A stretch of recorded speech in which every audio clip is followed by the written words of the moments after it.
महाराणा प्रताप मेवाड़ के महान सूरज, एक महान वीर और अद्वितीय सेनापति थे। वह मेवाड़ और जयवंत सिंधिया के पुत्र थे।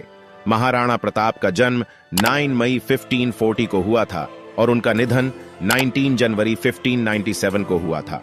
महाराणा प्रताप के जीवन का काल मेवाड़ के इतिहास में एक स्वर्णिम अध्याय है। उनकी महानता और वीरता के बारे में हम बात करने जा रहे हैं। महाराणा प्रताप की वीरता और दृढ़ता का परिचय। महाराणा प्रताप बचपन से ही संघर्ष और लड़ाई की तालियां बजाने वाले थे। 1576 में महाराणा प्रताप ने हल्दी घाटी की लड़ाई में मुगल सेना के खिलाफ खड़ा होकर अपनी अद्वितीय वीरता दिखाई। हल्दी घाटी की लड़ाई मेवाड़ के वीर योद्धा महाराणा प्रताप और मुगल सेना के बीच एक भयानक और संघर्षपूर्ण युद्ध थी। यह लड़ाई इतिहास में एक महत्वपूर्ण घटना मानी जाती है और इसके दौरान घटित घटनाओं ने लोगों की हृदय को घुटने लगाए। हल्दी घाटी की लड़ाई 18 जून 1576 को हुई थी। मुगल सम्राट अकबर ने महाराणा प्रताप के खिलाफ एक बड़ी सेना तैनात की थी। मुगल सेना में उनके प्रमुख सेनापति मान सिंह और शामशेर खान भी शामिल थे। उनके विपक्षी मेवाड़ सेनानियों की संख्या तथा उनके साथियों की वीरता पर विचार करके भी यह युद्ध भयानक था।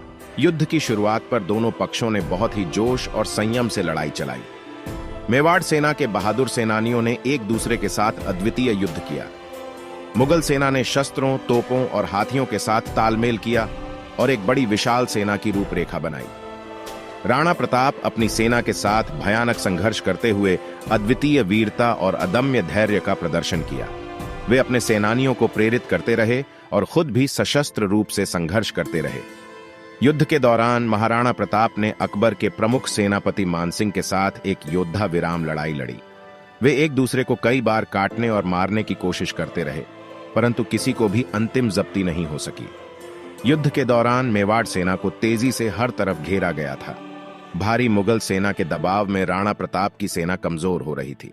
हालांकि वे अपनी लड़ाई की आग में उबल रहे थे और अपनी प्रतिरोध करते रहे। उन्होंने अपने साथियों को साहस और जोश के साथ भयानक मुगल सेना के खिलाफ लड़ाई लड़ने के लिए प्रेरित किया। हल्दी घाटी की लड़ाई के दौरान महाराणा प्रताप की योग्यता और वीरता ने मुगल सेना को घायल कर दिया। राणा प्रताप और उन्होंने सशस्त्र संघर्ष करते हुए अविचलितता और साहस दिखाए। वे अकबर के सेनापति मानसिंह के खिलाफ कठोर संघर्ष जारी रखते रहे और संकट में भी अड़े रहे। मानसिंह की जानलेवा घायली के बावजूद राणा प्रताप ने हिम्मत नहीं हारी और लड़ाई जारी रखी। इस लड़ाई में महाराणा प्रताप की सेना अन्याय का सामना करना पड़ा। मुगल सेना के विभिन्न तंत्रों और युद्ध कलाओं का प्रयोग करके उन्होंने मेवाड़ के लिए संघर्ष करते रहे।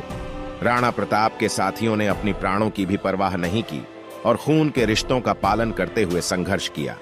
लड़ाई के दौरान महाराणा प्रताप ने अपने अद्वितीय घोड़ों पर सवार रहते हुए अद्वितीय युद्ध किया। उनके साहस और वीरता ने मुगल सेना के मन में डर की बिजली दौड़ा दी। मुगल सेना अपनी शक्ति की परीक्षा में थक चुकी थी, जबकि महाराणा प्रताप और उनकी सेना अभी भी जोश और उत्साह से भरी हुई थी। हालांकि युद्ध की कठिनाइयों ने अंततः मेवाड़ सेना को पीछे हटने के लिए मजबूर कर दिया।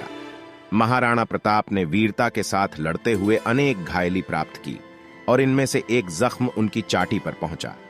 उन्होंने विपरीत परिस्थितियों में भी लड़ने की उत्सुकता और साहस दिखाए। हालांकि युद्ध के बाद भी महाराणा प्रताप की आत्म बलिदानी लड़ाई और वीरता ने उन्हें एक अस्थायी हार का सामना करना पड़ा।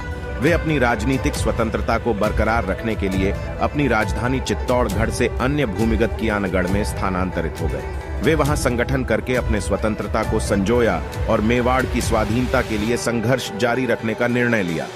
हल्दी घाटी की लड़ाई का इतिहास में एक महत्वपूर्ण स्थान है, जो महाराणा प्रताप के वीरता, धैर्य और स्वतंत्रता की गाथा कहती है।